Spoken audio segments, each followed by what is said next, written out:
Hello friends, एसकेला classes में एक बार फिर आप सभी का स्वागत है। और आज हम डिस्कस करने वाले हैं उन तीन नए आपराधिक कानूनों के बारे में जो 1 जुलाई 2024 यानी कल से लागू होंगे। पिछले साल ये नए कानून संसद में पारित किए गए और जिन्होंने ब्रिटिश काल के भारतीय दंड संहिता, दंड प्रक्रिया संहिता और भारतीय साक्ष्य अधिनियम का स्थान लिया। मित्रों, वर्षों से भारतीय दंड संहिता यानी आईपीसी, भारतीय साक्ष्य अधिनियम और दंड प्रक्रिया संहिता ने भारत की न्याय व्यवस्था पर अपनी छाप डाली है। जबकि ये कानून हमारी न्याय व्यवस्था की नींव रहे हैं, लेकिन वे आधुनिक भारत की जटिलताओं को दूर करने के लिए हमेशा संघर्ष करते रहे। एक नए युग की शुरुआत हुई है और भारत ने नए आपराधिक कानूनों की शुरुआत के साथ कानून के क्षेत्र में विकास की दिशा में एक बड़ा कदम उठाया है। यह पहल 2020 में उस समय शुरू हुई जब आपराधिक कानूनों में सुधार के लिए एक समिति की स्थापना की गई, जिसकी अध्यक्षता प्रोफेसर डॉक्टर रणवीर सिंह ने की। भारतीय न्याय संहिता, भारतीय साक्ष्य अधिनियम और भारतीय नागरिक सुरक्षा संहिता, आप देख सकते हैं तीनों स्क्रीन पे है। भारतीय न्याय संहिता 2023, भारतीय नागरिक सुरक्षा संहिता 2023 और भारतीय साक्ष्य अधिनियम 2023। ये तीन कानून जो है, इन तीन कानूनों के जैसा कि नाम है, ये मतलब इस नाम से एक परिवर्तनकारी विधेयक इन पुराने कानूनों को नए कानूनी ढांचे में बदलकर पुनर्जन्म लाने का वादा करते हैं। विशेष रूप से 21वीं सदी में भारत की ज़रूरतों के लिए ये डिजाइन किए गए हैं। इन तीन प्रमुख कानूनों के बारे में कैसे बदलाव होगा, इसे हम एक एक करके देखेंगे। तो इस कड़ी में सबसे पहले हमको देखना है ये भारतीय न्याय संहिता 2023।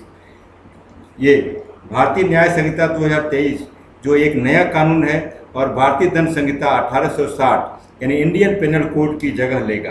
खास बात यह है कि इंडियन पेनल कोड 1860 में जहां 511 धाराएं थी, लेकिन नए भारतीय न्याय संहिता में सिर्फ 358 धाराएं हैं। भारतीय न्याय संहिता में राजद्रोह की धारा हटा दी गई है, लेकिन भारत की संप्रभुता, एकता और अखंडता के खिलाफ अलगाववाद या विद्रोह फैलाने की कोशिश के लिए राष्ट्रद्रोह के अंतर्गत परिभाषित किया गया है। नाबालिग से दुष्कर्म और मॉब लिंचिंग जैसे अपराध में मौत की सजा का प्रावधान है। पुराने अधिनियम में जहां ऑर्गेनाइज्ड क्राइम और स्नैचिंग के बारे में प्रोविजन नहीं था, वहीं अब इस नए कानून में ऑर्गेनाइज्ड क्राइम और स्नैचिंग को भी सम्मिलित कर लिया गया है।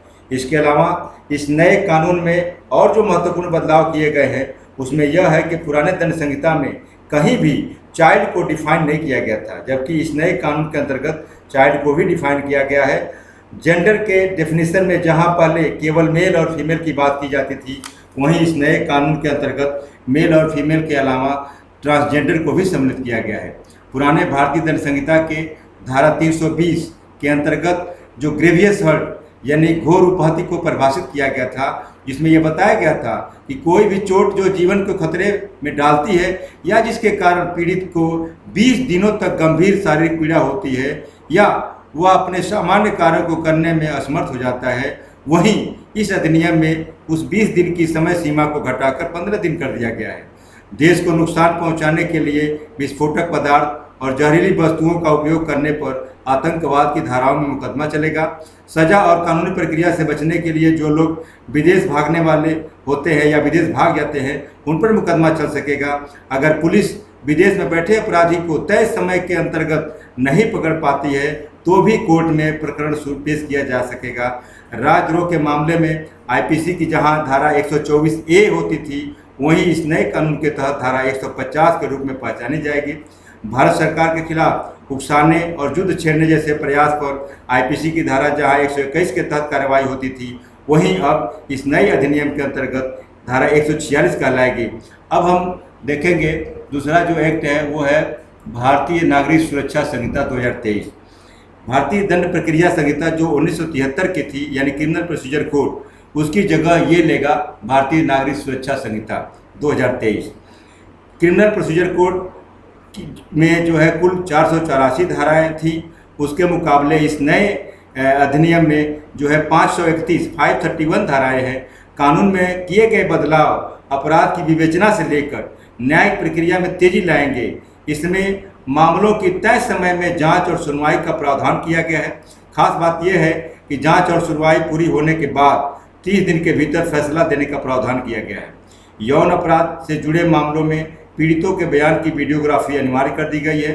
अपराध में संलिप्तता पाए जाने पर संपत्ति कुर्क करने के लिए इस कानून में नया प्रोविजन किया गया है।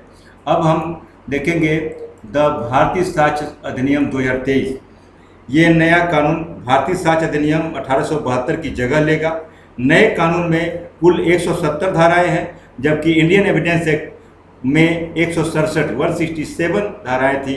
अब अदालत में इलेक्ट्रॉनिक और डिजिटल साक्ष्य भी पेश किए जा सकेंगे, जिसमें स्मार्टफोन, आपका WhatsApp, laptop, SMS, website, mail, electronic equipment, computer, digital record, email और सर्वर लॉग को भी पेश और स्वीकृत किया जा सकेगा। इसकी मान्यता कागज में रखे जाने वाले रिकॉर्ड के बराबर होगी।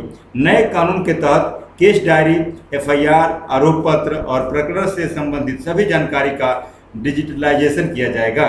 इसके अलावा इन तीनों कानूनों के बारे में हमने थोड़ा थोड़ा बताया, हालांकि इसमें ढेर सारी चीज़ें और भी है बताने लायक, लेकिन हम संभव नहीं है कि सारी चीज़ें बता पाए। फिर भी इसके अलावा इस कानून में और भी जो महत्वपूर्ण बदलाव किए गए हैं, उनमें सबसे पहले नंबर 1 पर यह है कि महिलाओं के साथ जो भी ऑफेंस होते हैं उसमें उस कानून को सख्त और महिला वर्ग को ध्यान में रखकर प्रावधान बनाए गए हैं। नए प्रावधान के तहत किसी भी महिला के साथ हुए दुष्कर्म की घटना में पीड़िता देश के किसी भी राज्य में कहीं भी 0 FIR की तर्ज पर केस दर्ज करा कर सकेगी। अब तक ये व्यवस्था सिर्फ राज्य स्तर पर थी, लेकिन अब ये राष्ट्रीय स्तर पर लागू होगी। नाबालिग बच्चियों से दुष्कर्म को पॉक्सो के साथ जोड़ दिया गया है, जिसमें आजीवन कारावास या मौत की सजा का प्रावधान बनाया गया है। सामूहिक दुष्कर्म के मामलों में 20 साल की कैद और आजीवन कारावास की सजा का प्रावधान है। IPC में जो बलात्कार का मामला धारा 376 के अंतर्गत आता था, अब ये नए कानून के अंतर्गत धारा 63 के अंतर्गत जाना जाएगा और धारा 64 में सजा के प्रोविजन है। सामूहिक दुष्कर्म के मामले धारा 70 के अंतर्गत आएंगे। दूसरा जो बदलाव है, नए कानून के तहत गंभीर अपराध के मामले में विवेचना और न्यायिक प्रक्रिया को लंबा नहीं खींचा जा सकेगा। कानून में बदलाव के कारण अब गंभीर अपराधों में 3 साल के भीतर न्याय देना होगा। पुलिस की विवेचना में देरी और मनमर्जी पर अंकुश लगाने के लिए नई धाराएं बनाकर प्रोविजन बनाया गया है, जिसके तहत तय समय सीमा में विवेचना और तलाशी, जब्ती, वीडियोग्राफी, गिरफ्तार व्यक्तियों के बारे में परिजनों को जानकारी देना सब अनिवार्य किया गया है।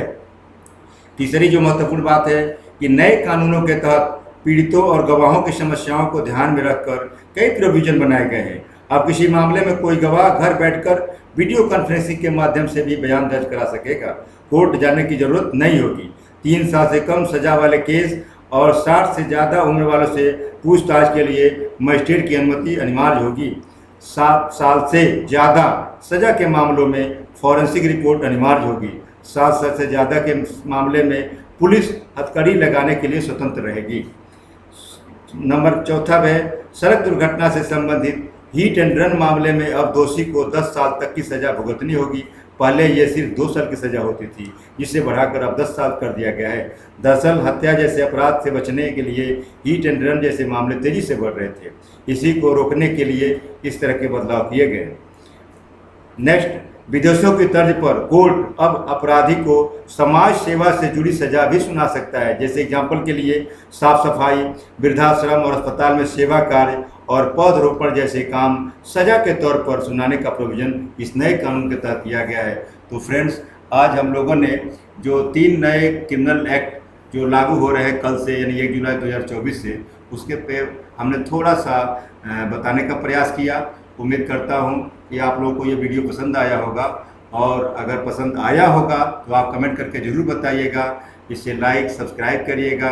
So thank you friends for watching my video. Thank you.